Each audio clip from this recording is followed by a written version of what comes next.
All right, so in this case study, I'm going to show you how we brought Brett from unknowingly people pleasing to a place of power and congruence. And when you think of people pleasing, you probably think of that super nice guy that always saying yes to everyone that everyone probably takes advantage of and is probably not really that confident. But Brett, see, he comes off very confident, quick witted. If you push him, he'll push you back. And really, he has no problem saying no to most people. And if you ask Brett if he's a people pleaser, he definitely would say no. And this is something that I see in so many men is that they're not a people pleaser for everyone, but they do have pockets in their life where they're absolutely giving away their power and it becomes a source of problems. But I'm going to show you how we uncovered this, right, later in the training and why this was one of the key components to his transformation, right, to becoming a more connected and present father, to ending the self sabotage, to building a stronger connection with his longtime girlfriend. And the question that you probably have right now is like, how do you people please if you're not even being like a nice guy? And again, with Brett, outside, confident, tough, life of the party, he was that guy. But inwardly, this is a problem. He doubted his own self value, right? So he felt misunderstood by most people. He felt unappreciated. He felt isolated. So when we don't have that internal validation built in ourselves already, when we don't have that self value already built, we start to look for it outside of ourselves. And we do this subconsciously. We don't think about it. It's just something automatic that happens. Okay. And so we do things to project an image, right, to the people that we think have the value to get that validation, to get that acceptance, to get that approval. And as soon as we start doing that, we're stepping into the world of the people pleaser because we're giving away all of our power. Okay, we have no worth unless they agree that we do. And Brett used his close friends and family, right, to try to fill that void for him. And he did everything that he could. You know, he tried to take care of everyone, and it came from a good place, right? When we got into the work, it really linked down to some of his core values, but the problem was it was shadowed by the lack of self value, which often came through as a feeling of guilt for him. But he couldn't really deal with the guilt, he couldn't deal with the feelings without violating his other image, which was his image of what is a man. And his core belief of that was showing emotion is weak. Men don't show emotion. And that's something that, again, is a big belief in our world as men. As many of us were taught that growing up. And so when things got heavy or too close to the heart, he would just cover it up with some humor, some frustration, you know, block with the strong arm, or just kind of laugh it off. And so he wasn't allowed to show when he was hurting. He wasn't allowed to show when he was struggling.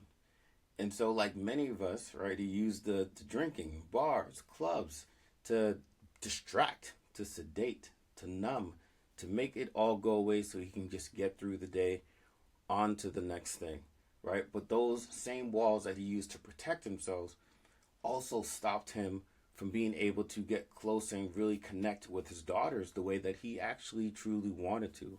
And even the going out with his friends was all surface level.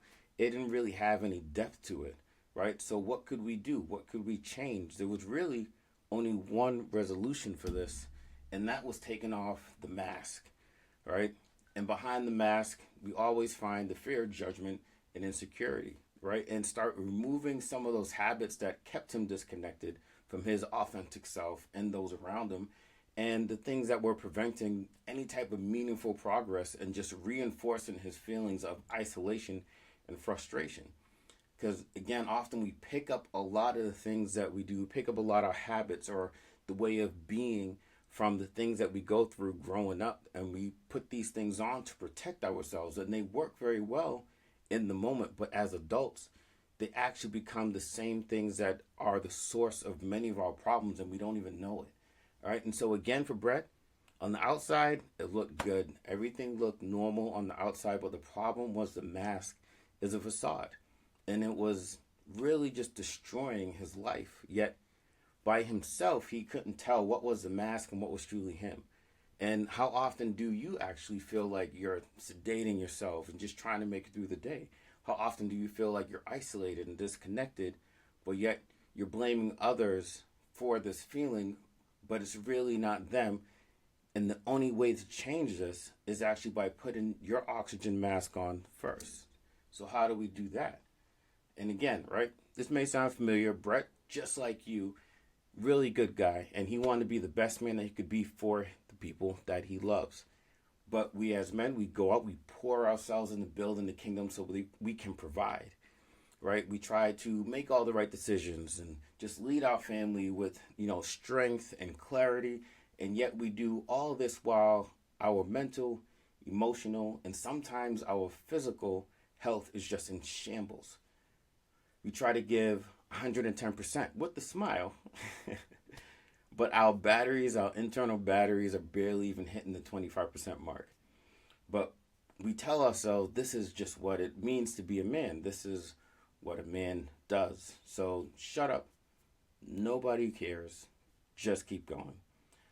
But this is exactly what brings most men to the absolute breaking point than anything else. And you've probably been there. I've been there. Brett was there. And the only thing is that we just have it backwards, right? We have to start with that inner chamber. We have to get clear on our core values, which allow us to shift our identity, master our emotions and thoughts so we can actually use them as power assets to design our life instead of reacting to it, right? This is how we put our oxygen mask on first. Okay, we take care of our inner world so that we can show up at 100% for our family, for ourselves, and our careers, and lead with clarity, peace, and power. And we do that just working with our belief cycle. We take all the feedback from our thoughts, emotions, our triggers, and stories that we're telling ourselves, and we use it as a weapon, right, to break down that current cycle so we can build new ones.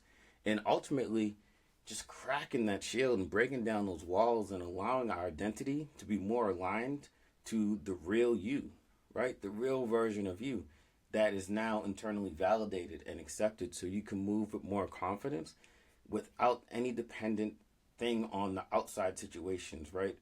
You just have that confidence built inside yourself.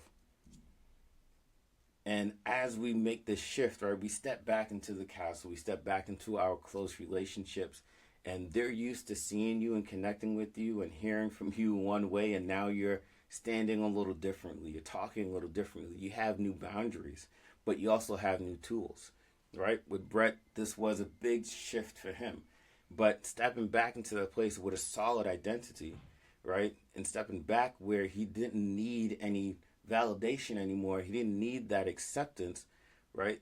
He was able to just really exude that masculine energy, that power, which allowed him to be able to lead and just feel more respected, and allowed him to just be way more intentional in creating the relationships that he desired and having that clear core value, right, to guide him through.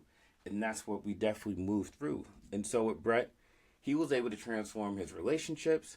He stopped taking Adderall, he stopped drinking, and he even stepped into a new industry, right, which before he felt like he had absolutely no place in, and became their top sales rep.